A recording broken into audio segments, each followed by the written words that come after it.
देश भर में बीते कई सालों से लगातार ये सवाल उठ रहा है कि आखिर ममता बनर्जी पश्चिम बंगाल के प्रशासन और कानून व्यवस्था को किस ओर ले जा रही हैं। हाल के महीनों में ये सवाल तब और अधिक तेजी से उठा जब राज्य में पहले आरजी कर मेडिकल कॉलेज में एक छात्रा से दुष्कर्म और हत्या की घटना हुई और अब कुछ दिन पहले ही दुर्गापुर में एक भयावह गैंगरेप का मामला सामने आया। अब इन सभी घटनाओं के बाद अहम सवाल ये भी है कि राज्य में कानून व्यवस्था कौन चला रहा है, पश्चिम बंगाल की पुलिस या सत्ताधारी पार्टी के सिविक वॉलंटियर्स। ये सवाल हम क्यों पूछ रहे हैं इस तस्वीर से साफ हो जाएगा। इस तस्वीर में साफ देखा जा सकता है कि दुर्गापुर में जब अपराधियों को पकड़ने के लिए पुलिस गई तो उनके साथ सिविक वॉलंटियर्स को भी भेजा गया। अब मन में सवाल यही आता है कि ये सिविक वॉलंटियर्स हैं कौन, क्यों बार बार पश्चिम बंगाल में घटित हो रहे गंभीर अपराधों के बाद इन सिविक वॉलंटियर्स का नाम सामने आ जाता है या उन पर बहस शुरू हो जाती है। ऐसा इनमें खास क्या है कि ममता बनर्जी ने लाखों लोगों की सुरक्षा की जिम्मेदारी प्रशिक्षित पुलिसकर्मियों के बजाय अस्थायी नियुक्त वॉलंटियर्स के भरोसे छोड़ दी है। जानेंगे इन सभी सवालों के जवाब आज के इस वीडियो में। नमस्कार, मैं अभिषेक, आप देख रहे हैं द पैम्फलेट। दोस्तों, थोड़ा पीछे चलते हैं। अगस्त 2024 कोलकाता के आरजी कर मेडिकल कॉलेज की घटना ने पूरे देश को सन्न कर दिया था। इस अस्पताल की एक महिला ट्रेनी डॉक्टर के साथ पहले रेप किया गया और बाद में उसकी बेरहमी से हत्या कर दी गई और हत्या करने वाला कोई और नहीं, अस्पताल में ही तैनात सिविक पुलिस वॉलंटियर निकला। बताया गया कि ये वॉलंटियर तृणमूल कांग्रेस का भी करीबी था। तो पहले आपको बताते हैं कि ये सिविल वॉलंटियर्स है क्या चीज। सिविक वॉलंटियर्स ऐसे लोग होते हैं जिन्हें पुलिस प्रशासन की सहायता के लिए टेम्परेरी तौर पर भर्ती किया जाता है। अधिकांश मामलों में स्थानीय युवा होते हैं और इन्हें प्रशासन भर्ती करके इनसे छोटे मोटे काम निकलवा लेता है, जैसे ट्रैफिक का संचालन हो गया या त्योहारों में भीड़ बढ़ रही है तो उसका मैनेजमेंट करना। और देश के कई राज्यों में ये होता है, लेकिन पश्चिम बंगाल का मॉडल इससे थोड़ा अलग है। पश्चिम बंगाल में ममता बनर्जी की सरकार पर आरोप लगता रहता है कि इस संगठन में तृणमूल कांग्रेस के कार्यकर्ताओं को भरा जा रहा है और ये सरकारी खर्चे पर अपनी पार्टी चलाने का एक प्रयास है।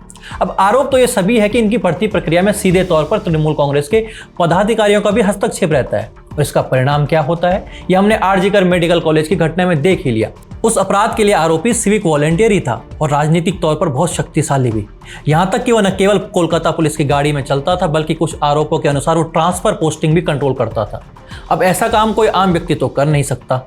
वैसे ये मामला जब सुप्रीम कोर्ट में पहुंचा तो कोर्ट ने भी इस मुद्दे पर राज्य सरकार को कड़ी फटकार लगाई थी और पूछा था कि आखिर इन वॉलंटियर्स की नियुक्ति की प्रक्रिया क्या है, योग्यता क्या है, इन्हें कहां और किस आधार पर तैनात किया जाता है, क्या ये नियुक्तियां राजनीतिक संरक्षण देने का जरिया बन चुकी?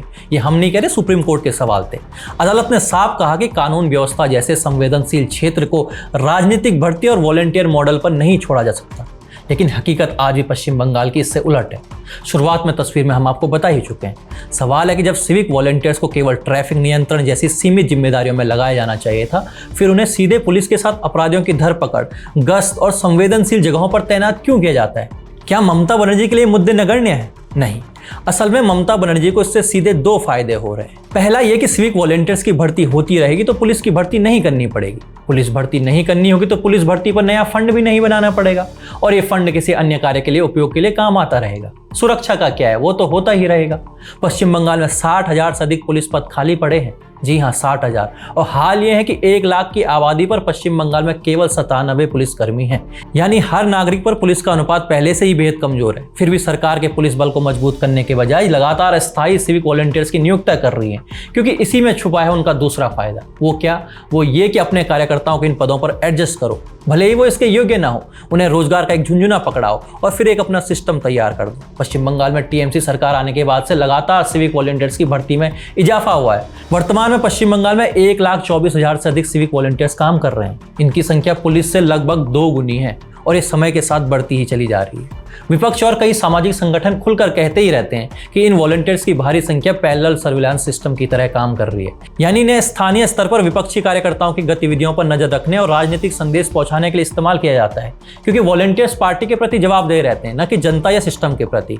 और यही कारण है इस खुली छूट के चलते ये वॉलंटियर्स लगातार अपराधों में भी शामिल होते रहते हैं। जी हाँ दोस्तों, पिछले कुछ वर्षों से कई विवादित घटनाएं सामने आई हैं। मालदा में एक ड्राइवर की पिटाई कर दी गई क्योंकि उसने इन वॉलंटियर्स को रिश्वत देने से मना कर दिया था। फिर दुर्गापुर में एक ट्रक ड्राइवर के साथ इन वॉलंटियर्स की मुठभेड़ हो गई। इससे पहले एक सिविक वॉलंटियर्स को एक जज से 40,000 रुपए चुराने के आरोप में पकड़ा गया। ऐसी तमाम घटनाएं जो बताती हैं इन वॉलंटियर्स का ना स्पष्ट प्रशिक्षण ढांचा है और ना ही इनकी कोई जवाबदेही। अब इनकी शिकायत लेकर जनता किसके पास जाए?